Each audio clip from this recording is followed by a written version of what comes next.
This is Outnumbered. I'm Andrea Tanteros. Here today, Harris Faulkner, Sandra Smith, actress and Fox News contributor Stacey Dash, and today's hashtag One Lucky Guy, Pete Hegseth, is back, and he is officially outnumbered. Welcome, Pete. Welcome back. Thanks for having me. I don't know if I'm going to be more under siege than those guys running from the Bulls or not. I don't know. Well, the good news is you're not in red. Or Jenna Lee was in red. They could confuse Sandra for being in red.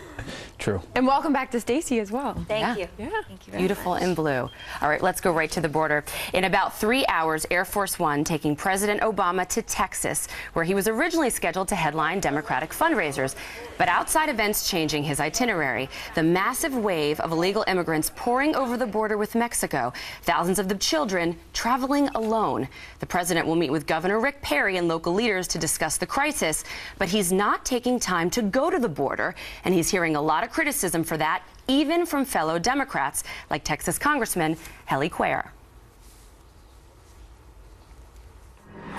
From the border, some of my border community leaders are saying, who is the president meeting? He's 500 miles away and he's not meeting with border leaders. He ought to be meeting with the border leaders.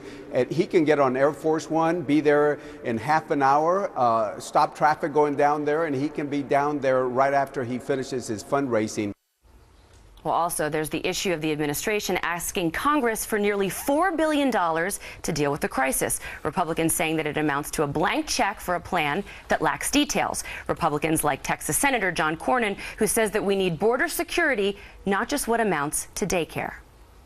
We know we need more federal law enforcement presence on the border, because right now the Border Patrol is changing diapers rather than interdicting drugs and other illegal immigration activities, human trafficking and the like. So yeah, they need more manpower, and any federal source it can come from, I think ought to be a temporary stopgap measure. Okay, a lot of criticism coming at the president today, Sandra, for not visiting the border. He is going to sit down with Governor Rick Perry and some local religious leaders. Which he wasn't going to do in the first place. That's right. Now, he says this is a crisis. He's asking Congress for all the money. But if it's a crisis, wouldn't you go to the border? Now, I understand you don't want to stand next to something that you broke. It's a tough visual. But don't you just do it, because if you don't, it looks really bad? Because this wasn't a crisis. It was a problem to begin with. It's turned into a crisis. And not only that, he's asking for nearly $4 billion. The situation is dire, according to him and his fellow Democrats. He's calling it urgent, but yet he won't go to the border. Senator John Cornyn, the Republican senator from Texas that you were just hearing from, went as far as to call the president tone deaf on this border situation.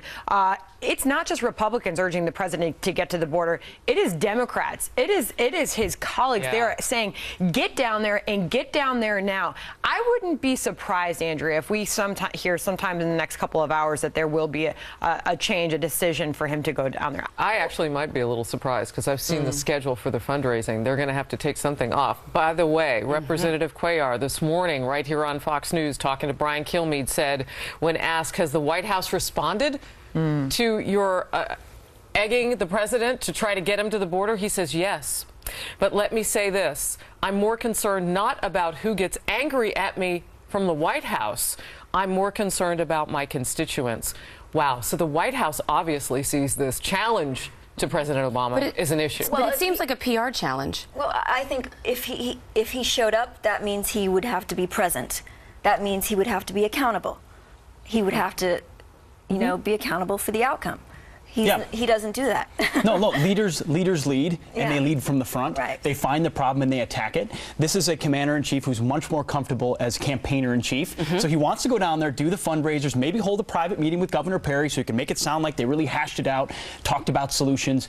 Even if the optic is difficult, when your country needs you, when there is a crisis, people respond to just the optics of leadership. That is what we're missing from this president, and what he could so easily do. And not just optics, but an actual immigration policy coming from the White House. Sure. I mean, who cares how this looks at some point? Is everything a PR campaign? Does everything have to do with politics? Listen to these numbers, Sandra, they're asking for.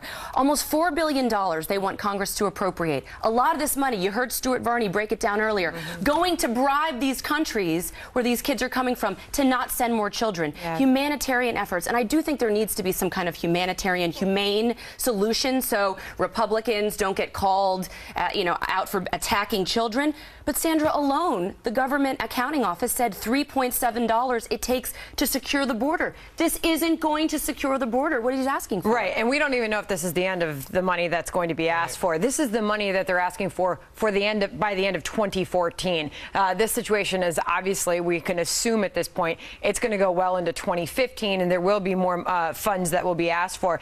Congressman Hal Rogers, who's describing the situation as extremely dire, he's saying that additional funding will be needed. You're not hearing, even the Republicans aren't saying, this isn't going to cost us money. Everybody's agreeing this is going to cost money. It's the details that are missing. It's the decisive action from the president in this White House that is throwing everybody off, and that's why we have a hard time swallowing $3.7 billion. Well, and what's interesting is the number just 7 days ago was $2 billion.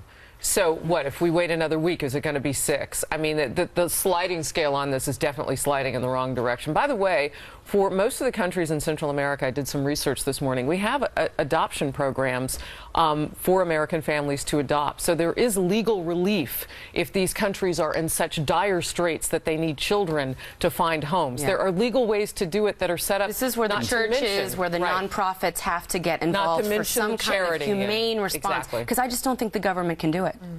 All right.